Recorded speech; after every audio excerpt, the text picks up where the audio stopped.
So as we've got a generate function, we can generate a beginning civilization.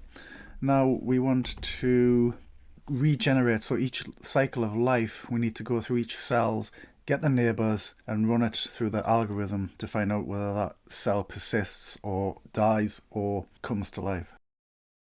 Let's start work on our regenerate function.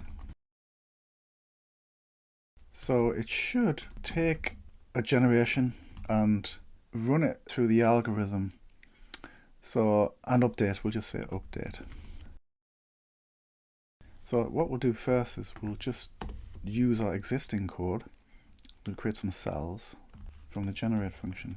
So we'll expect regenerate cells to equal cells, because we're going to start off with 0 cells, so that should work. We'll go ahead and start our regeneration function.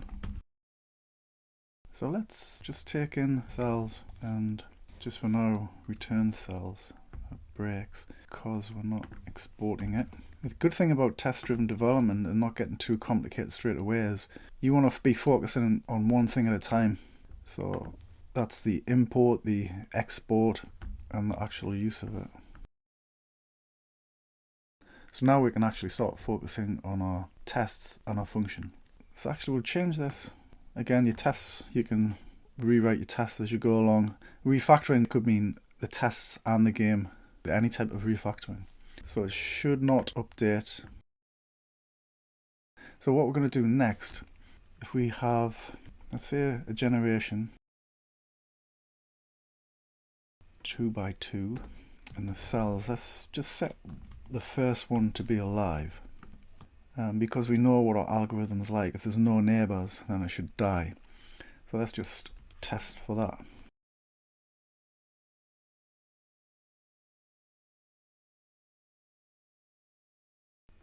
What we need to do, so we need to map this, because essentially we're replacing each cell with a new generation.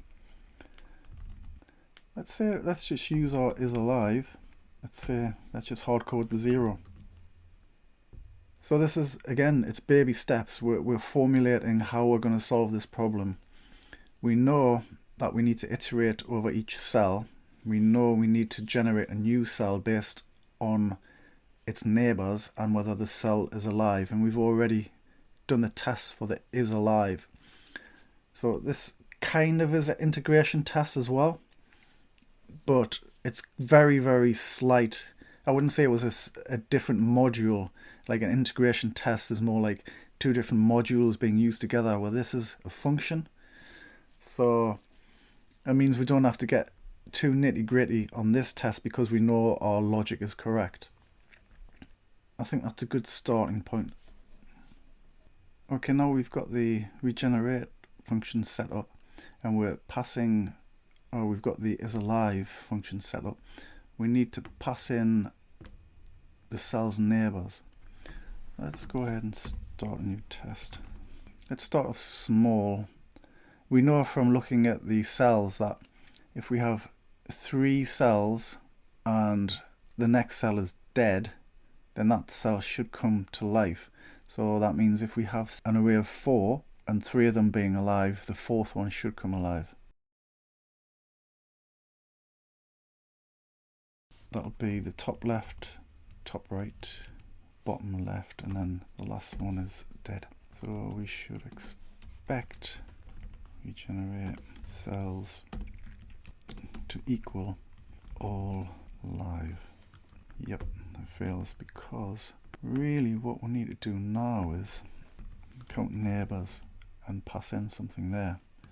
This might get complicated, so I think for now I'm gonna create a helper function, and I'm gonna skip this test for now because it's not gonna pass, and because I'm gonna focus on the helper function, which we're gonna call countneighbours. I think we should pass an array. So I think we should just pass in count neighbours. Let's say an array of 1.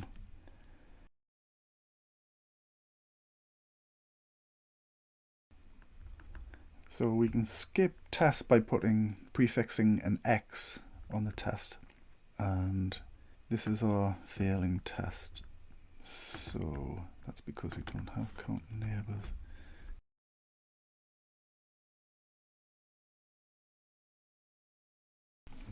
Zero again. Excellent, just get things passing.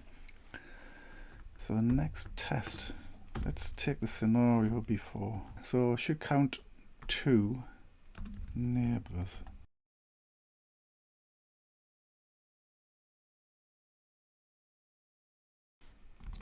Like before, we were creating a more complicated array to equal. So we want to start with the first. So we need 2. So we need to pass in an index. So we'll pass in an array and an index. So let's say 0 there and 0 there. So the second test is the one that's failing, which is fine. So passing in a reference to an array and an index, we want to count. So let's say cells index. So we don't want to include that one. So we want the index before plus cells and the next one to the left. Actually, so we don't, for this test we're starting with the index of 0, so we're not including that one, so it'll be +1, and it'll be the next line down, so that'll be, so we'll need to get the width, because we're calculating rows, and because we're using one array we need to break that down logically. So let's say width equals math dot square root. So the cell is an array, so dot length of the width. So cells +1 will be the one to the right. Then we want the next row, which is index plus width. And then we want the cell, the next one down and the next one to the right. So that'll be +1. Now both our tests fail. So this is regression testing almost. So we had a test that was passing, but now it's failing. Now it's failing. Let's get some visibility. Oh, actually, we're not returning anything, are we?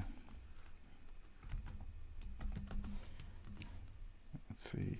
Ah, yes. Oh wait, that's strange as well. So the second test pass, but the first one doesn't. So let's see. I'm not really sure why. So let's use a tool that everybody uses and just echo a result and return result. Ah, not a number. So because it's a single cell and we're saying, so we're trying to add undefined to a number, which will return not a number. So we need to say cells almost do this, and if it's undefined, just add 0. You want to pass a test as fast as possible. So this may seem a little bit dirty.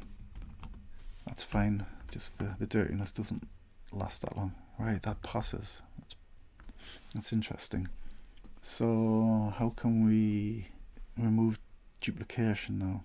I think we should, instead of doing the calculation here, because our function will get bigger, I think we should create a helper function. Just add. Let's add. And I think we'll use some destructuring. We want to just actually pass in just an array of values because these can change over time, because we're going to get more complicated. We've got 3 at the moment, but a maximum of 8 later. So what we'll do is we'll take the arguments and then we'll use a reducer. So we start with 0, the accumulator, and then current. So let's say this will be the value, and then we'll need to pass in that.